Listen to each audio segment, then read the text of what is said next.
नहीं है, जहां नहीं चाहिए थे वहां पर है। तो इस तरह की एकदम अनियमितता हुई है और इतने दिनों से, जबकि पोस्टिंग ऐसा नहीं कि हड़बड़ी में किया गया है, काफी समय लिया गया और समय लेने के बाद भी अगर इस तरह की गड़बड़ी हो रही है, इसका मतलब है कहीं ना कहीं विभागीय आदेशों का पालन निचले स्तर के पदाधिकारी नहीं करते हैं। जिले के पदाधिकारी या प्रखंड के पदाधिकारी हैं, वो सही से रिक्ति नहीं भेज रहे हैं।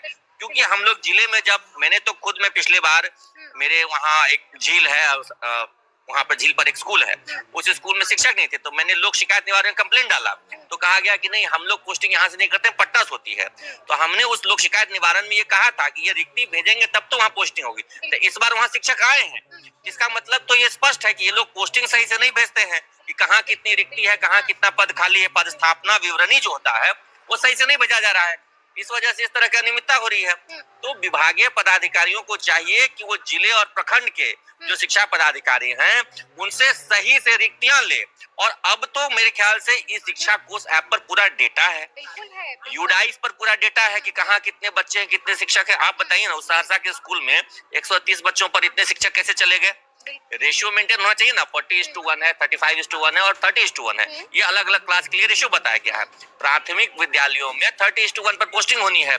तो यदि 130 बच्चे हैं तो अधिकतम वहाँ 5 शिक्षक होने चाहिए। और ज्यादा स्तर के, प्रखंड स्तर के पदाधिकारी क्या करते हैं कि जो अपने चहेते विद्यालय होते हैं, जो शहर के नजदीक के विद्यालय होते हैं, वहां पे ज्यादा शिक्षकों की पोस्टिंग करवा देते हैं। बाद में फिर उनका ट्रांसफर, पोस्टिंग, डेपुटेशन का खेल चलता है। तो ये एक सुनियोजित साजिश के तहत ऐसा किया गया, ऐसा नहीं कि कोई मानवीय भूल हो गई है, साजिश है। और ये इससे वजह दिक्कत क्या हो रही है कि अभी कुछ ऐसे विद्यालय, जैसे एक मुंगेर में एक और स्कूल का मैं उदाहरण देता हूँ, मध्य विद्यालय है, मात्र 3 शिक्षक है। वहां पे तो विषयवार सब शिक्षक होने चाहिए, एक भी शिक्षक की पोस्टिंग नहीं की गई। और उस मध्य विद्यालय में से 3 में से एक शिक्षक रिटायरमेंट के एज पर है और एक शिक्षक का प्रधान शिक्षक में हो गया है।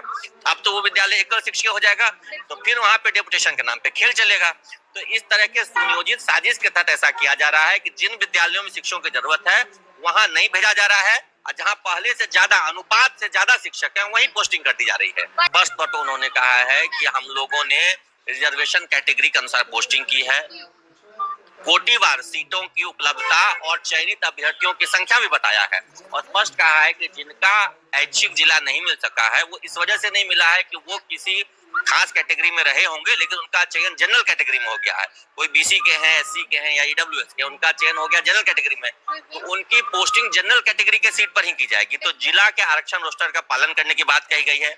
और खास बात यह है कि इन लोगों ने जो केस किया था उसमें सुप्रीम कोर्ट के एक न्यायाधीश का हवाला दिया था, Ramesh Ram versus state of किसी राज्य सरकार के विरुद्ध था, तो उसको ये बताया है कि ये उससे अलग मामला है।